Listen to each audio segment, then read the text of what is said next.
Pressure in his face, it just shows how difficult it is to pick apart his own defense. Those guys are sitting back, and they're not playing receivers as much as they're playing the eyes of the quarterback and when he delivers the ball.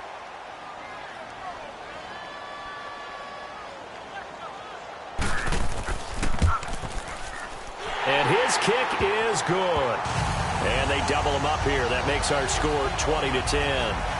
So his second field goal of the game, and that could turn out to be the big one. Yeah, you have to make them score twice to beat you, and that's not impossible. But here in the fourth quarter, puts their backs clearly against the wall. The kickoff team on the field now as they will send this one away. And they will not get a chance to return this one as it's through the end zone for a touchback. And now here comes Kansas City. And the interception last time on the opponent's side of the field, certainly not what they wanted. Put it mildly, that is so frustrating because that signifies there's a drive going on. You're in a good spot, great place to run some of your best offense. Instead, they turn the ball over. Yeah, turned the ball over last time. See if they can avoid doing it here. Trying to shake off the interception. He'll look to throw. And he's taken down, but able to slip across the 35. The drive starting with a first down, 11 yards on that pickup. You cannot write these guys off just yet, not with a quarterback like that under center. You mean it actually crossed your mind with him running the team that you could actually maybe write this game off? Not yet. Not a chance. Not with him. We've seen it too many times. Throwing on first down, but this one winds up to be incomplete. Okay, I'm not quite sure how to judge that one. Maybe didn't have enough legs underneath him. Mechanics might have been off. Maybe some fatigue. That one came up short. Yeah, fourth quarter, maybe you do start to watch as the arm there, the leg's still there. This has been a tough game. Only 3 yards on the catch. It's third down. I know sometimes we can get fooled when we watch him make catches as we just saw him do there because he really looks like a wide receiver the way he goes about his business. Yeah, 230, 240 range. Yeah, not super huge. Maybe not counted on to be that inline point-of-attack blocker that we used to have in the good old days, but you can flex him out. You can run wide receiver routes with him. You can make him a primary target, and that's how he'll shred a defense. So they're forced to punt on fourth as this one's away. Now fair catch is called for and taken at the, we'll call it the 37-yard line. Now the Patriots offense, they worked their way back out onto the field. And last time they got 3 points, but it was a chip shot field goal. And when you go to the sideline after a chip shot field goal, maybe the offense not too happy. It's a balancing act, isn't it? Because you're exactly right. They're none too pleased that they didn't punch it in for 6 points. But they also have to remember they did put points on the board. 3 points is 3 points. And in this league, you take points when you can get them. Not easily done. He's going to go for a big play. And that's caught inside the 30. And he'll go down, but not before getting this inside the 30. An excellent pickup of 34 yards. You know I'm going to lean towards the defender, right? You know I'm going to do that. I know. That's a tough situation for him as I see it. But the truth of the matter is, that ball was not streaking towards him. That little arc on it, he's got to find a way to get his head around and make a play on the football. It'll be a Patriot first down on a pickup of 16. Great time there to come up with his longest run of the night. We just saw it. Leads to a lot of satisfaction because if they're able to hang on and win this game, you know what else will happen in the locker room after this? What's that? Head coach will step up and go, great job, guys. Because of that, come in a little bit later tomorrow. Right back to him on first down. And he's in. Touchdown, Patriots. A great play there. His 4th touchdown on the year. And the Patriots add 6 to their lead.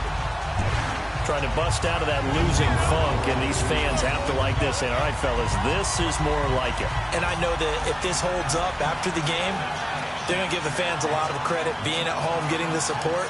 But you and I both know it goes deeper than that. They had to get it together in their own facility, look each other in the eye and say, okay, what's it going to take to break this losing streak? And they really came together with a good week of practice. Now the extra point.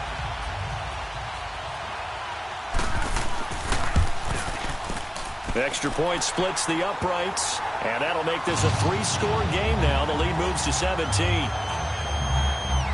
So they only needed 3 plays on that drive. And it's capped off by a 13-yard touchdown run.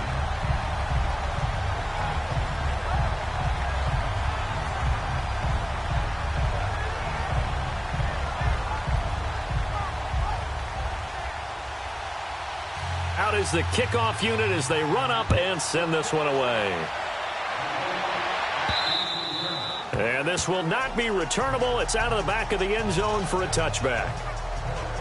And now here comes Kansas City. These guys had to punt their last possession, and that's become too familiar of a refrain. Too many of these drives just wound up going nowhere. But you know how in baseball, when the pitcher gets a base hit and he's on base, they bring his jacket out to him to keep him warm?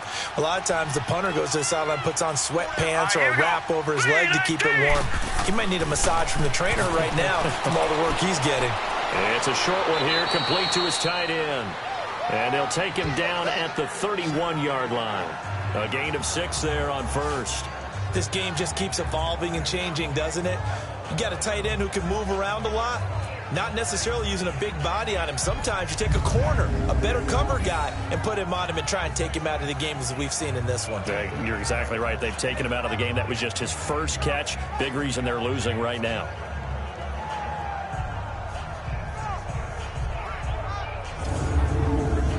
They'll come up now 2nd and 4 from the 31.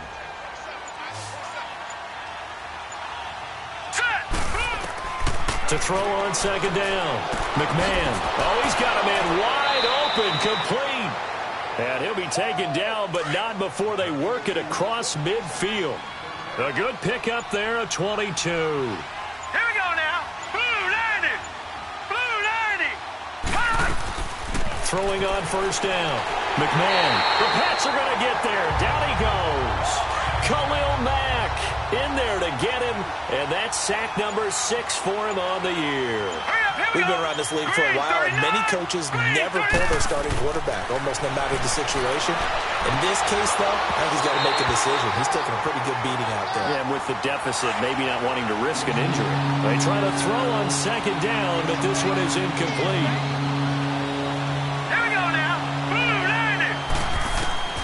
Throwing on 3rd and long. McMahon. Oh, there's that man again. It's complete. And he'll be taken down at the 46-yard line. They stop him for only 3 that time, and that'll bring up 4th down. Did they maybe play that too safely on 3rd down? I know you don't want to just throw a ball blindly downfield, but that didn't help him a whole lot. I think they probably said if it's open, take the shot. If not, get something safe because we do have 4th down to try and pick it up. Being just short of midfield, they decide to take a crack at it on 4th down. They don't come through.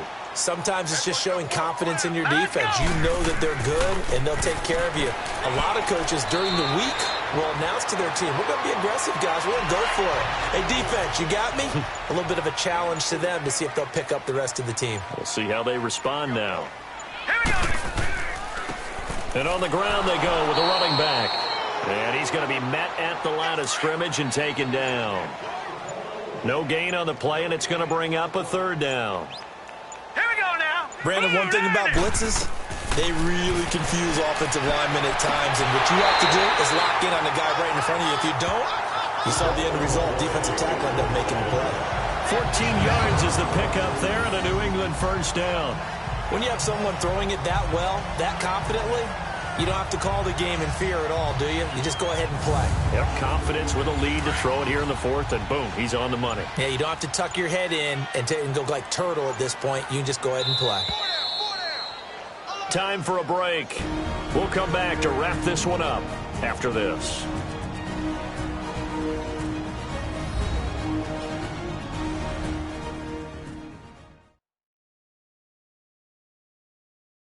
So the Patriots with a football as we get you reset. And no doubt what they're looking to do is just salt away the final couple of minutes and escape with a win. And not totally home free yet, but it's looking good as they come up 1st and 10. Hey, 4 down, 4 down. Hurry up, here we go. Blue 90. Blue. On 1st down, they run with Howard. And past the 30 down to about the 27. 7 yards on the pickup there, and it'll leave them with a 2nd and 3.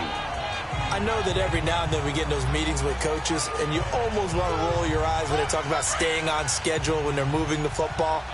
But would you say a 7-yard run is ahead of schedule? 4th quarter with a lead, you love that, don't you? No doubt about it, because staying on schedule is trying to get 4 downs on 1st down. They did that, plus 3. And he is met at the line of scrimmage, and he goes down right there. Call it no gain that time as it's going to leave him with a 3rd and about 3 to go.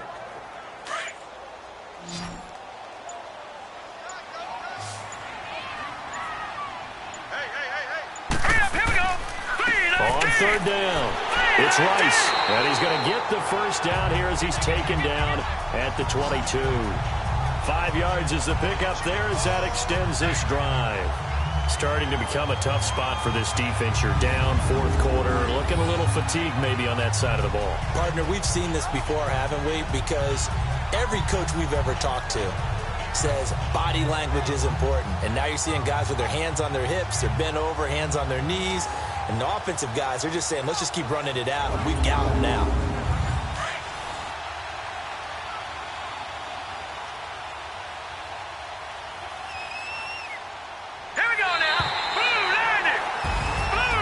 Charles, I think when the schedule comes out, all teams, no matter where they're predicted to finish, talk about protecting your home turf. They were able to do that here in this one. Similar to a tennis match, right? Not letting them break your serve.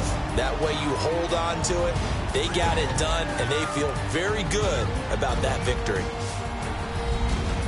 So for the Patriots, they climb back to 500 now at 3 up and 3 down. And they'll hit the road next week to take on the Chicago Bears. Meanwhile, for the Chiefs, they can't quite seem to turn things around as they fall into 2-4 now on the year. And they'll be back home next week as they're set to take on the Cincinnati Bengals.